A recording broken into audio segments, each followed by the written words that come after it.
அனைத்து இந்திய அண்ணா திராவிட முன்னேற்ற கழகத்தை பொறுத்த வரைக்கும் இன்றைக்கு தொண்டர்களால் இயக்கப்படுகின்ற கட்சி அனைத்து இந்திய அண்ணா திராவிட முன்னேற்ற கழகம். ஏழை எளிய ஒடுக்கப்பட்ட நசுக்கப்பட்ட மக்களுடைய வாழ்வாதாரம் ஏற்றம் பெற வேண்டும் என்பதற்காக ஆட்சி செய்த கட்சி. இந்த மண்ணிலே 30 ஆண்டு காலம் ஆட்சி செய்த பெருமை அதிமுக கட்சிக்கு மட்டும்தான் உண்டு. பொன்விழா கண்ட கட்சி அதிமுக கட்சி. ஆகவே வருகின்ற நாடாளுமன்ற தேர்தலிலே அனைத்து இந்திய அண்ணா திராவிட முன்னேற்ற கழகத்தின் சார்பாகவோ எனது கூட்டணி சார்பாகவோ அறிவிக்கின்ற வேட்பாளரை இங்கே இருக்கின்ற கழக நிர்வாகிகள், தொண்டர்கள், பொதுமக்கள் அதிகமான வாக்கு வித்தியாசத்தில் வெற்றி பெற செய்து கடலூர் மாவட்டம் அதிமுக கோட்டை என்பதை நிரூபித்து காட்டுங்கள். தேர்தல் என்ற போரிலே எதிரிகளை ஓட ஓட விரட்டி வெற்றி காண்போம். அதுதான் நம்முடைய லட்சியம். எனக்கு முன்னாலே மாவட்ட செயலாளர் சொன்னதை போல இதே புரட்சி தலைவி அவர் சட்டமன்றத்திலே பேசுகின்ற பொழுது எனக்கு பின்னாலும் அதிமுக 100 ஆண்டு காலம் தொடரும் என்று சொன்னார்கள். அதற்கு வித்தாக வாழி வாழையாக அனைத்து இந்திய அண்ணா திராவிட முன்னேற்ற கழகம் தொடர்ந்து ஆட்சி கட்டிலே அமைய வருகின்ற நாடாளுமன்ற தேர்தல் அச்சாணியாக அமைய நீங்கள் அத்தனை பேரும் பேராதரவை தர வேண்டும் என்று நேரத்தில் கேட்டு ஒரு சாதாரண தொண்டன் இதே புரட்சி தலைவி அம்மா என்ற தெய்வ சக்தி படைத்த அந்த தெய்வத்தினுடைய முழு உருவ வெண்கட் சிலையை திறக்கின்ற ஒரு பாக்கியத்தை கொடுத்த இறைவனுக்கும் அந்த வாய்ப்பை உருவாக்கி தந்த மாவட்ட செயலாளர்களுக்கும் இந்த மாவட்ட மக்களுக்கும் கழக நிர்வாகிகளுக்கும் தொண்டருக்கும் எனது மனமார்ந்த நன்றியை தெரிவித்து விடுகிறேன். நன்றி, வணக்கம். இதே புரட்சி தலைவி அம்மா தெய்வத்தை வணங்கி 2,06,00,000 தொண்டர்கள் அடங்கிய அனைத்து இந்திய அண்ணா திராவிட முன்னேற்ற கழகத்தினுடைய ஒப்பற்ற தலைவியாக விளங்கிய இதே புரட்சி தலைவி அம்மா அவர்களுடைய முழு உருவ வெண்கல சிலை திறப்பு விழா நிகழ்ச்சியிலே பங்கு பெற்று இந்த நிகழ்ச்சிக்கு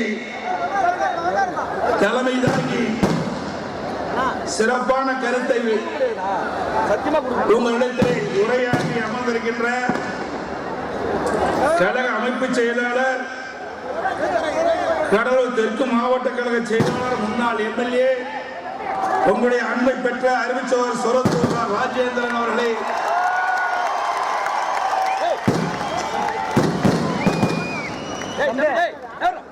இந்த சிறப்பான நிகழ்ச்சியிலே சிறப்பு அழைப்பாளராக வருகின்ற அமர்ந்திருக்கின்ற கழகத்தினுடைய அவைத்தலைவர் மரியாதைக்கு அண்ணன் தமிழ்மகன் ஹுசேன் அவர்களே, கழகத்தினுடைய அமைப்பு செயலாளர், முன்னாள் அமைச்சர், விழுப்புரம் மாவட்ட கழகத்தினுடைய செயலாளர் அறிவுச்சோழர் சி.வி. சண்முகம் எம்பி அவர்களே, மரியாதைக்குரிய மாவட்ட கழக செயலாளர், முன்னாள் அமைச்சர், அறிவிச்சாளர் எம்.சி. சம்பத் அவர்களே, மாவட்ட கழக செயலாளர், சட்டப்பேரவை உறுப்பினர், முன்னாள் நாடாளுமன்ற உறுப்பினர் அறிவிச்சவர் அருள்மொழி தேவன் அவர்களே, மாவட்ட கழக செயலாளர் அம்மாவுடைய சிலை திறப்பு விழா நிகழ்ச்சியில் கலந்து கொள்வதற்காக மேடைகளை நீட்டுகின்ற கழகத்துடைய முன்னோடி நிர்வாகிகளே, மாவட்ட கழகத்துடைய நிர்வாகிகளே, சார்பு மாவட்ட பொறுப்பாளர்களே, மரியாதை சிறப்பித்துக் கொள்ளுகின்ற நகர கழக செயலாளர்களே, ஒன்றிய கழக செயலாளர்களே, தேர்வு கழக செயலாளர்களே, கிளைக்கழக செயலாளர்களே, உள்ளாட்சி பதவிகளே, முன்னாள் கூட்டுறவு சங்க நிர்வாகிகளே, கழகத்திலே பல்வேறு பொறுப்புகளை வைக்கின்ற நிர்வாகிகளே, தொழிற்சங்கத்தை சேர்ந்த நிர்வாகிகளே,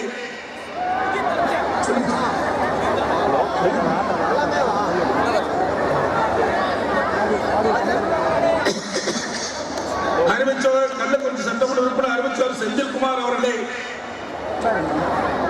மற்றும் வரியினர் சிறப்பித்துக் கொண்டிருக்கின்ற விவசாயிகளே, கழக உடன்பிறப்புகளே, பத்திரிகையாளர்களே, ஊடக நண்பர்களே,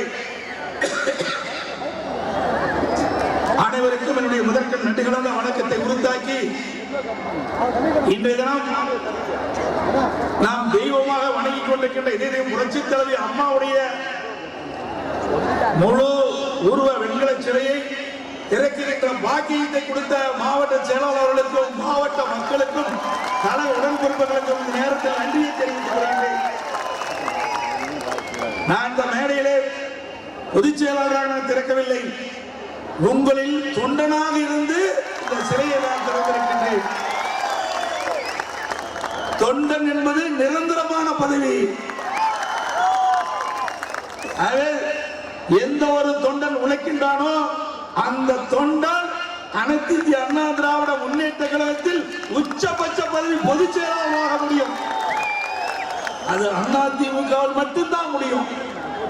அதே போல அனைத்து இந்திய அண்ணா திராவிட முன்னேற்ற கழகத்திலே இடம்பெற்று கட்சிக்கு உழைக்கின்றவர்கள், கட்சிக்கு விசுவாசமாக இருக்கின்றவர்கள், மக்கள் சேவை செய்கின்றவர்கள், கழக தொண்டகத்திலும் நிர்வாகிகளிடத்திலும் அன்பை பெற்றவர்கள் ஏதாவது ஒரு பதவிக்கு நிச்சயமாக வருவார்கள் என்பதை நேரத்திலே கோடிட்டு காட்டுகிறேன். இன்றைக்கு சாதாரண தொண்டர் கூட அதிமுகவிலே சட்டமன்ற உறுப்பினராகலாம், நாடாளுமன்ற உறுப்பினராகலாம், அமைச்சராகலாம், ஏன் முதலமைச்சரே ஆகலாம். அது அதிமுக மட்டும்தான் முடியும். இங்கே அமர்ந்திருக்கின்றீர்களே, இங்கே நின்று கொண்டிருக்கின்றீர்களே, நாளைக்கு ஏதாவது ஒரு பதவி உங்களை தேடி வரும் என்பதை நேரத்தில் தெரிவிக்க விரும்புகின்றேன். ஏனென்று சொன்னால் உழைப்புக்கு மரியாதை கொடுக்கின்ற ஒரே இயக்கம் அதிமுக இயக்கம் ஒன்றுதான். ஆகவேதான் இந்த இயக்கத்தை எவராலும் உடைக்க முடியல, முடக்க முடியல. இது உயிரோட்டம் உள்ள இயக்கம். இன்றைக்கு யார் வேண்டாலும் உழைக்கின்றவர்கள் பதவிக்கு வர முடியும். ஆகவேதான் எனக்கு முன்னாலே உங்களுடைய மாவட்ட செயலர் சொன்னதை போல 1.5 கோடி அனைத்து இந்திய அண்ணா திராவிட முன்னேற்ற கழகம் அம்மா இருக்கின்ற பொழுது இருந்து இன்றைக்கு அத்தனை தொண்டனும் ஒன்றாக இணைந்து 2,06,00,000 தொண்டர்களை நாம் அத்தனை பேரும் இன்றைக்கு சேர்த்திருக்கும் என்று சொன்னால் தமிழகத்திலே அதிகமான உறுப்பினர் கொண்ட ஒரே கட்சி அதிமுக கட்சி ஒன்றுதான். வேற எந்த கட்சியிலும் இவ்வளவு உறுப்பினர்கள் கிடையாது. அதே போல இளைஞர்கள் இருந்து அதிகமாக இருக்கின்ற கட்சியும் அதிமுக கட்சி. அண்மை செய்திகளை உடனுக்குடன் தெரிந்து கொள்ள இணைந்திருங்கள் இயம்நாடு தொலைக்காட்சியுடன்.